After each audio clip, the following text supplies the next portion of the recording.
آج ہمارا ٹاپک ہے single phase motor. Single phase motor کے بارے میں آپ کو بتائیں گے۔ تعارف، انٹروڈکشن۔ گھروں، آفس، اسکولز اور دکانوں وغیرہ میں عام طور پر سنگل فیز اے سی سپلائی استعمال ہوتی ہے، اس لیے سنگل فیز اے سی سپلائی پر چلنے والی موٹر کا استعمال بہت عام ہے اور ایسی موٹر کو سنگل فیز اے سی موٹر کہتے ہیں۔ ان موٹر کی پاور ریٹنگ بہت کم ہوتی ہے، زیادہ تر اشاریہ ہارس پاور میں بنائی جاتی، اس لیے انہیں فریکشن ہارس پاور موٹر بھی کہا جاتا۔ 3 فیز موٹر کی نسبت ان کی قیمت کم ہوتی۔ یہ موٹرز کو کھلونوں، پنکھوں، ایئر ڈرائرز، بلوز، گلوں، grinder, air cooler, washing machines, refrigerators, پانی کے پمپوں وغیرہ میں استعمال کیا جاتا۔ سنگل فیز موٹرز بنیادی طور پر 2 حصوں اسٹیٹر اور روٹر پر استعمال ہوتی اور انہیں سنگل فیز سپلائی کے ساتھ جوڑ دیا جاتا۔ سنگل فیز ہونے کی وجہ سے ان میں گردشی مقناطیسی میدان پیدا نہیں ہوتا۔ جب سنگل فیز اے سی موٹر کے اسٹیٹر کو سنگل فیز سپلائی سے جوڑا جاتا تو اس میں فلکس پیدا ہوتا اور روٹر میں میوچل انجکشن کے اصول کے تحت وولٹیج پیدا ہوتے۔ یہ فلکس اپنی نوعیت کے مطابق روٹر میں 2 ٹارک پیدا کرتا جو مقدار میں مساوی اور سمت میں مخالف ہوتے، چنانچہ ریزلٹنٹ ٹارک صفر ہوتا۔ اس لیے انہیں موٹرز خود بخود سٹارٹ نہیں ہو سکتی۔ اگر ایسی موٹر کو کسی بیرونی سورس کے ذریعے ابتدائی ٹارک فراہم کر دیا جائے تو روٹر میں ایک طرف ٹارک پیدا ہوتا اور موٹر سٹارٹ ہو جاتی۔ اس لیے عام طور پر 2 فیز والی موٹر میں تبدیل کیا جاتا۔ سنگل فیز موٹر کی اقسام، types of single phase motor. Single phase motor کی منجمد اقسام ہے۔ Number 1، induction motor. Induction motor کے آگے 3 اقسام ہیں: single phase motor, capacitor start motor, shaded pole motor. اس موٹر کی بناوٹ resistance types split phase motor سے ملتی جلتی ہے۔ فرق صرف ہے کہ اسٹارٹنگ وائنڈنگ کے سیریز میں ریزسٹنس کی بجائے کیپیسٹر لگا ہوتا ہے۔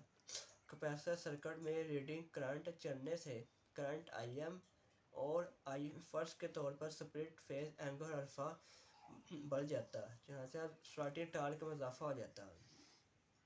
کیپیسٹر سٹارٹ موٹر کی سرکٹ اسکیم کو دکھایا گیا ہے۔ کرنٹ آئی ایم وولٹیج وی سے زاویہ پر لیڈ کرتی، جبکہ اسٹارٹنگ کرنٹ فرض کیپیسٹر کی وجہ سے وولٹیج وی سے زاویہ پر لیڈ کرتی، چنانچہ دونوں کرنٹ آئی ایم اور آئی ایس اور کے درمیان بہت زیادہ فیز ڈفرنس واقع ہوتا جو تقریباً 90 ڈگری کے برابر ہوتا ہے۔ جب اس موٹر کی رفتار سنکرونس اسپیڈ کا 75 سے 80% ہوتی تو اسٹارٹنگ وائنڈنگ کو سینٹریفیوگل سوئچ کے ذریعے علیحدہ کر دیا جاتا، چونکہ کیپیسٹر کو صرف اسٹارٹنگ سرکٹ میں استعمال کیا جاتا، اس لیے اس موٹر کو کیپیسٹر سٹارٹ موٹر کہتے ہیں۔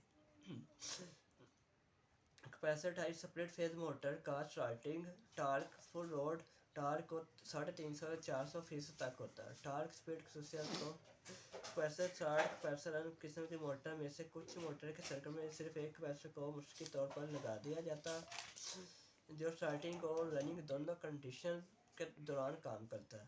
ایسی موٹرز کو single value capacitor start capacitor run motor کہا جاتا ہے۔ ان موٹرز میں کیپیسٹر کی ویلیوز کا انتخاب کرتے وقت اس بات کو مد نظر رکھا جاتا کہ دو کو اسٹارٹنگ کے وقت بہترین کیپیسٹنس اور رننگ کے دوران کیپیسٹنس کے مطابق ہو۔ استعمالات، ایپلیکیشن۔ ان موٹر کا اسٹارٹنگ ٹارک نسبتاً زیادہ ہوتا ہے، اس لیے انہیں زیادہ اسٹارٹنگ لوڈ پر چلنے والے حالات میں استعمال کیا جا سکتا ہے اور موٹر بہت زیادہ استعمال ہوتے ہیں۔ ان موٹر کو عام طور پر water pumps, compressors, grinders, fans, blowers, refrigerators, air conditioners وغیرہ میں استعمال کیا جاتا۔ یہ موٹر 6 کلو واٹ تک دستیاب ہے۔ Siddle pole motor. یہ موٹر اسکوئر گیج روٹر اور سائلنٹ پول اسٹیٹر پر مشتمل ہوتا ہے۔ اسٹیٹر پول کو پتلی دھار بنایا جاتا ہے اور ہر پول کے ایک سرے سے تقریباً 1/3 حصے پر ایک جالی ڈال دی جاتی، اس لیے پول 2 حصوں میں تقسیم ہو جاتا ہے جس میں ایک حصہ بڑا اور ایک حصہ چھوٹا ہوتا ہے۔ پول کے چھوٹے حصے یعنی 1/3 حصے پر شارٹ سرکٹڈ کاپر کی ایک پتلی جال چڑھا دی جاتی جسے شیلڈنگ بینڈ یا شیلڈنگ کوائل یا شیلڈنگ رنگ کہتے ہیں۔ شیلڈنگ رنگ والے چھوٹے حصے کو شیلڈڈ پارٹ اور بڑے حصے والے کو شیلڈڈ